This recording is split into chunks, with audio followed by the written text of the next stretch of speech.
Hi, welcome to this video. I'm gonna guide you through how to use WhatsApp on two different phones simultaneously.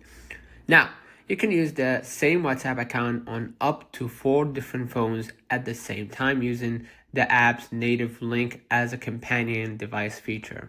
Now, here's how to set it up. Install WhatsApp on your second companion phone and open the app.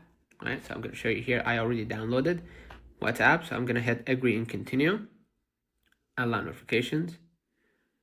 Right now, before adding your phone number, let me close this window and close this also. Right, click the menu or the 3 dots here in the top right.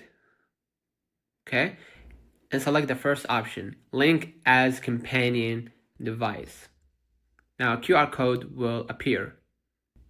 Okay, now what we're gonna do, we're gonna open WhatsApp on my primary phone, which is this phone.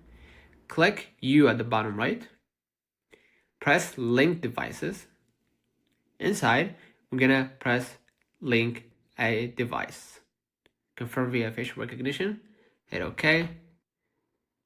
And just put your phone next to the QR code or right in front of the QR code.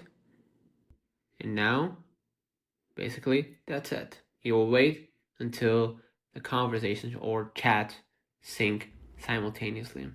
Now, important things to know, your messages will sync seamlessly and you can send and receive real-time messages from either phone. Your companion phones will be logged out if you do not use WhatsApp on your primary phone for more than 14 days. Some features like live location and creating or viewing broadcast lists are only supported on your primary phone. So consider liking this video, subscribing, and you're gonna see here that I'm already logged in. So consider liking this video, subscribe, it really helps with the channel. Until next time, see you.